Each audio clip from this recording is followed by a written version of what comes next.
The Trump administration continues to bomb ships and increase its military presence in the Caribbean.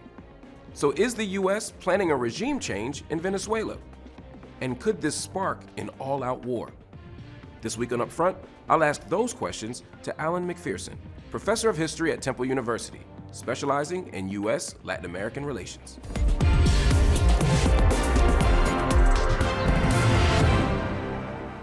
Alan McPherson, thanks so much for joining me on UpFront. Thank you very much. President Trump has mobilized 15,000 U.S. troops, as well as warships, fighter jets, and a nuclear submarine off the coast of Venezuela in what is the region's largest military buildup in decades. And President Trump has recently said that, or at least threatened that he will attack Venezuela, quote, very soon. How do we get here? Oh my God, I mean, it's largely because of this administration and the things that it wants to achieve, although I'm not sure exactly what they are. I mean, there's a long history, obviously, of Venezuela being a thorn in the side of the United States. This administration, in its first mandate, wanted to get rid of President Maduro, and now I think you've got a certain cast of characters who are now in power under Trump. They've got different motivations, and they've decided to act on them. So, who is this cast of characters? Yeah, I mean, two are very important. Pete Hegseth, Secretary of Defense, clearly wants to show what he calls lethality, right? He prefers sort of the show rather than the results. So he wants to blow up ships in the Caribbean. He wants to show the power of the U.S. military, especially of the Navy. And so I don't think he particularly cares what the result is as long as he gets to sort of show off his hardware. But then you've got Marco Rubio, who's much more interested in the politics of Venezuela, right? He's much more invested in Latin American politics, hates the Cuban regime, and hates the Venezuelan regime. They, of course, are allies. If he's able to somehow change the regime in Venezuela, he takes out a huge amount of petroleum that is helping the Cuban regime sustain itself.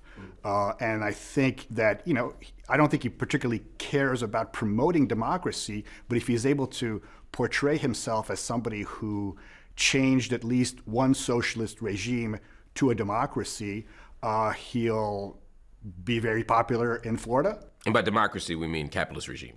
Yes. Well, we mean, a regime that maybe has elections, right? Or at least restoring the leader that actually won the elections in 2024 and having that leader installed, or one of his allies installed in Venezuela. And I think he would do some damage to Cuba, and I think he'd positioned himself for a run in 2028 as the president who sort of brought some democracy to Latin America. So you mentioned two different kind of strands. One is the show of lethality, as you called it, and the other is the kind of ideological shift. Let's start with this lethality thing, yes. Because the Trump administration has claimed, without evidence, I might add, that drug cartels and those linked to the boats are unlawful combatants, threatening U.S. national security. And that the U.S. is engaged in a, quote, non-international armed conflict. This is very specific language. When I think about that language and the performance of lethality that you're talking about, to what end are these things being used? One end that it's not being used for, at least in this instance, is actually stopping drugs from coming to the United States. And that's sort of odd. I think what the intention is to overthrow this regime, to weaken socialism in Latin America, to sort of warn all other leaders in Latin America who are somewhere on the left not to confront the Trump administration. I think there is a desire certainly to stop the flow of migrants from Venezuela to the United States. I mean, you got to remember there's something like 8 million Venezuelans who have fled their country in the last 10 years or so. A couple 100,000 of these have come to the United States. I mean, that's obviously a thorn in the side, and that's a perfectly legitimate problem to want to end. Drugs coming up to the United States is also a perfectly legitimate problem. And of course, by blowing up boats that may or may not contain drugs, you might deter others, right, from bringing drugs, at least at sea. And you stop narco-terrorism, which is one of the arguments. Well, that's the other concept here that's got a strange history, and that is very important in sort of legitimizing the legality of this. Before essentially the 1980s, you never heard this word narco-terrorism. It basically means someone who's a cartel leader who's doing something who's committing violence for political means, right? Pablo Escobar is one of these people, right, for political ends. But then in the Bush administration, in the context of the Iraq War, they started calling everybody in Colombia that they didn't like, mostly leftist guerrillas, as narco-terrorists. And that essentially allows you to wage war on them and to sort of call them enemies of the United States who are somehow attacking the United States. But think of it, even if they are on a ship bringing drugs to the United States, they're criminals. They're not in any way terrorists. They're not doing anything political. So it makes no sense whatsoever, except if you want to justify a war against the country that they're coming from. So let's say that's the case, that this is used to wage some kind of war against, in this case, Venezuela. What does Hegseth get from this performance of lethality? What does he get if you're saying it's not actually about the end result for him, it's about the destruction itself, like the violence is the point? Why? I think he and President Trump both sort of like the show of force. And they feel that they gain in political power by doing so, that they can sort of dominate the Republican Party. I mean, I'm sure Hegseth is thinking about his political future also. And so he would be sort of the tough candidate, right, who's sort of tough on crime, tough on immigration, tough on leftists around the world, and revived, right, the sort of pride in militarism in the United States. Is there a thoughtful legal strategy behind the Trump administration's rhetoric as well? I mean, using the language of unlawful combatants and talking about being in an armed conflict, does that shield them from some of the scrutiny or maybe even international accountability for what effectively would be human rights violations, what effectively would be the contravention of international law? I mean, I think there's sort of two legal justifications. One is for sort of killing these people on these boats, right, by calling them unlawful combatants, by saying that these folks are bringing war and insurrection into the United States, and therefore you can invoke the Insurrection Act against them. But the other one is actually taking down Maduro. And on this, I think they are following the legal model of Panama 1989. So back then, you had a dictator who was involved in drugs, and there was no question about that. What they did was they were able to say, one, he is not the leader of the country, and Noriega was actually not the formal head of state, so they could do that, which means, two, they could indict him on drugs, and three, they could invade the country on the simple legal pretext of arresting this one man. But of course, it changed the regime. Now they've done 1 and 2 against Maduro. They've said, yes, he's the head of state, but he didn't win the election in 24, therefore he's not the legal head of state. He's been indicted in U.S. courts on drug charges. So all we've got left is number 3, which is we go in and arrest him.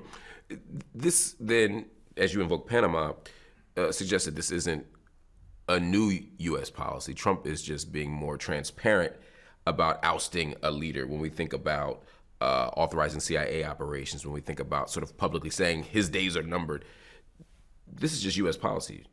It is. I mean, the problem, it's a continuation of the way the United States has often acted. I mean, it's important to understand that this hasn't happened since 1989. So in many ways, it's a departure from the last many decades. But at the same time, I mean, this is much more dangerous than Panama, right? Panama was a leader who was the head of a large police force, didn't have much of a military. He was surrounded by American soldiers in the Panama Canal Zone. It's a small country, small population. They were never going to be able to defend themselves much. Venezuela is enormous. It's got 30 million people. It's got hundreds of thousands of people in their military. We don't know how they would align if there was an invasion. There are no U.S. forces there. They're apparently now blocking certain routes to get from the sea into Caracas. And so they are preparing for invasion. They've been preparing for a long time. It would not be a cakewalk like Panama was relatively.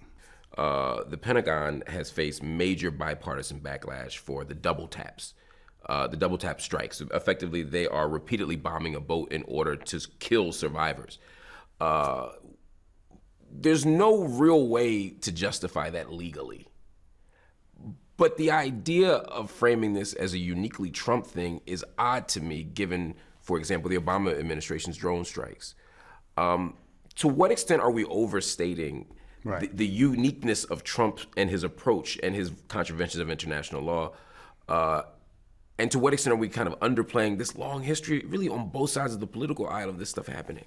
No, I think you're right. And you're getting to the fact that this is sort of the naked exercise of American imperialism, which has always been there. It has never essentially left, right? America has always had plenty of power in the Americas. It has been relatively restrained in that power since the end of the Cold War. It's mostly emphasized things like trade deals, economic power. But I think people like Trump are realizing we're being outplayed by the Chinese in Latin America. They are taking a lot of the trade, which he thinks it's their trade, and they're taking it away from us. They're building ports, they're occupying these ports, they've got strategic assets. If you've seen the latest strategic statement of just last week, clearly what he wants to do is reassert the Monroe Doctrine, which basically was always a veneer of saying we don't want outside powers in Latin America. But the real reason for it, at least in the whole 20th century, was to sort of assert American dominance. Now they're calling it... In the entire Western Hemisphere. The entire Western Hemisphere. Now they're calling it American preeminence, right, in the Western Hemisphere. And it's interesting that Latin America is now the first region in the world that is sort of, talked about in this national security strategy. So yeah, it's a resurgence of imperialism. Marco Rubio, as you referenced earlier, is sort of on a similar mission. As Secretary of State, he's effectively said, we have to destroy communism. We have to free Latin America from these despotic regimes. How much of that is rooted in his own history and his own background? I mean, there's some of that because he's a Cuban American, right? He's been sort of raised in this Cuban American Florida environment.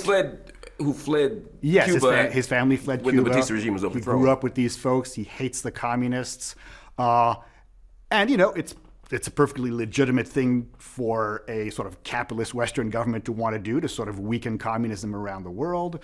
The problem, though, is that it's sort of a continuing problem that we had in the Cold War, which is that you replace communism with anti-communism, not necessarily with democracy, right? You can call it democracy, but more often than not, it wasn't. It was just anti-communism, and it was very repressive. What are some examples of that? Chile, Guatemala, the attempts in Cuba,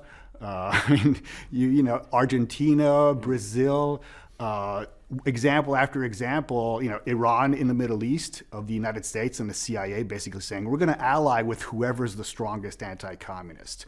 Of course, if they happen to also be able to competently run a democracy, that's fine. We don't oppose that.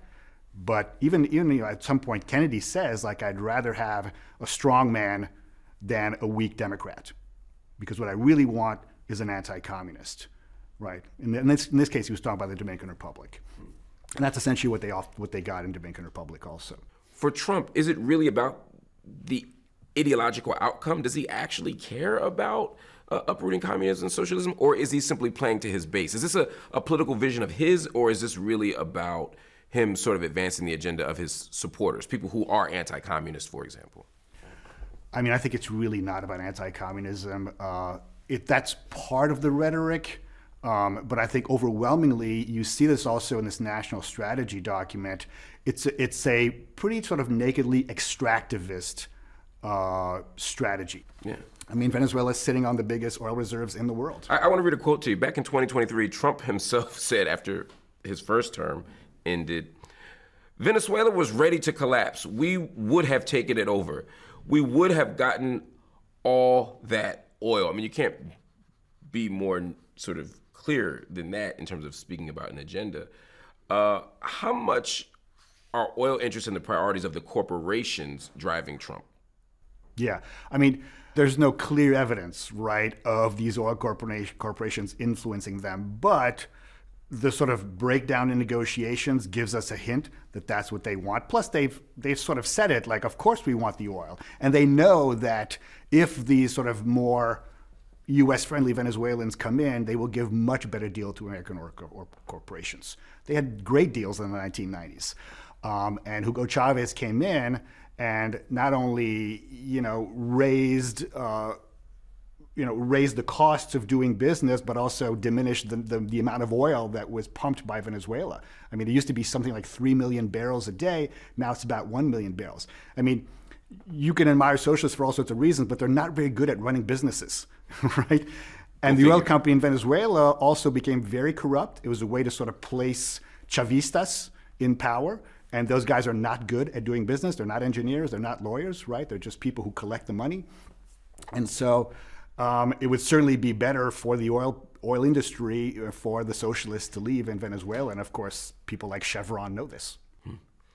While a few Latin American countries have condemned Trump's military threats and expressed their solidarity with Venezuela, direct regional support for Venezuela has been relatively limited. Meanwhile, a number of Central and South American countries are backing the U.S. against Venezuela. Does this reflect a kind of broader political realignment under Trump? I think so. I think there's been a rightward shift under Trump. Part of it is due specifically to not wanting to be in any way associated with Venezuela, right, and not suffer any of the military consequences. Part of it are leaders who are gaining directly, politically, or monetarily from being associated with Trump, right? Leader of Argentina, for instance, leader of Honduras. Very soon we're going to have a right-wing leader in Chile. I think they are a sort of mini Trumps, and they've sort of gained from Trump backing their candidacy in their countries. And so there's all sorts of motivations. Plus, you have to remember Latin America is as divided politically as the United States are, right? You've got pretty extreme populist leaders in just about every country in Latin America, or at least candidates for presidency. So it's swinging from left to right. The media is very much divided between left and right, just like the United States. So you've got the same sort of polarization. And increasingly, the right in Latin America is identifying with Trumpian type politics, right? And not sort of more traditional Catholic, pro-elite, pro-business politics. They're really populist, they're anti-immigrant, they're anti-crime. And so they just identify and understand with the priorities that the Trump administration has in Latin America. I want to talk a little bit about Maduro in particular. Maduro's repression of political opposition and erosion of freedoms is well documented. The United Nations and other human rights organizations have talked about everything from enforced disappearances, arbitrary detentions, even torture under Maduro. There's also a severe economic crisis. There's a severe humanitarian crisis. Inside the country, there seems to be a groundswell or a call, at least, for change, for political change. How much of that groundswell could lead to support, or does lead to support, for outside intervention? Yeah, that's hard to tell because we just don't have polls of what's going on in Venezuela. The latest poll, if you want to call it that, was the election of 2024. Where clearly he lost by millions of votes, right? He overwhelmingly lost the election and then committed fraud to keep power.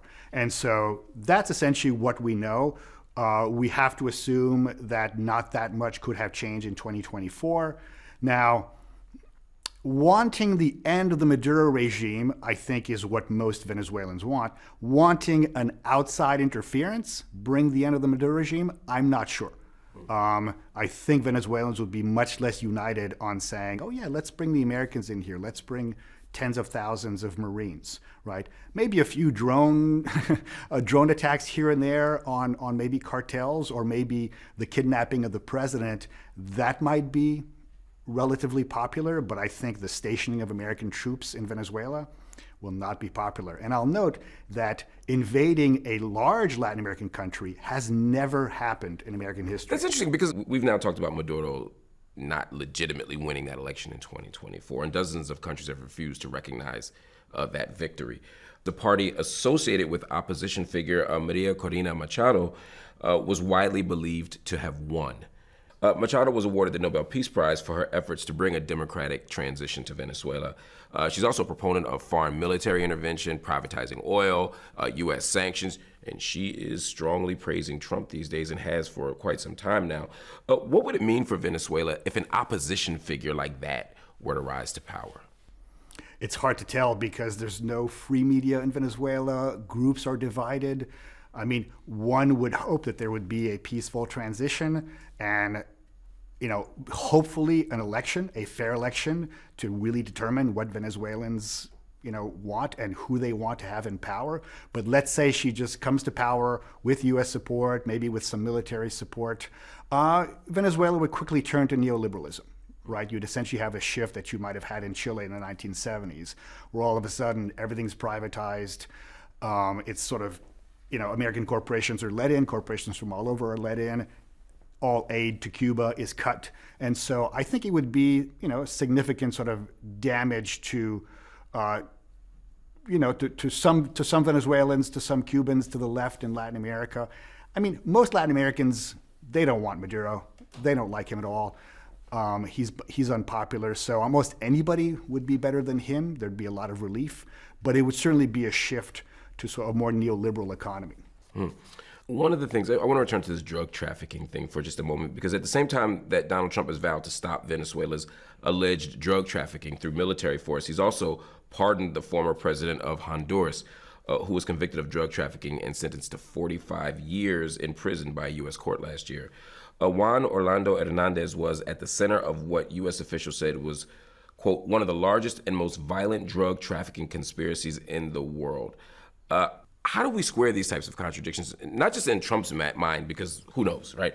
But in the court of public opinion, will Trump be able to continue to say, I'm waging this extraordinary war on drugs that allows me to blur all the lines and transgress international law and do all these things, if on the other hand, we see these types of moments? To me, it makes total sense because it's not a war on drugs, right? If it was a war on drugs, they would target actual cartels, the biggest cartels and the biggest sources of drugs coming into the United States. It would be Mexico, it would be Colombia, it would be Ecuador, the countries that are producing and moving drugs the most. They are freeing someone who probably just has friends in the administration. It's probably not that complicated. They really don't care about the drugs that he brought in along, several years ago. As for Venezuela, it's not a transshipment place for a lot of drugs. It certainly doesn't produce any fentanyl, right? So there's just sort of lies at the very bottom of this. I don't think the Trump administration cares about drugs at all, at least in these two policies. Is any of it also about domestic policy? I ask that because they're not just targeting Venezuelans at sea, but also targeting them here in the United States, using the same narco-terrorist rhetoric to justify the deployment of military in U.S. cities, the deporting people. We saw more than 240 Venezuelans deported to a mega prison in El Salvador. Do you see a link between these sort of hyper-aggressive foreign policy moves? Do you see a link between those and the increased militarization and immigration policy here in the United States? Yes. I mean, again, I think this is generally, though, about anti-immigration.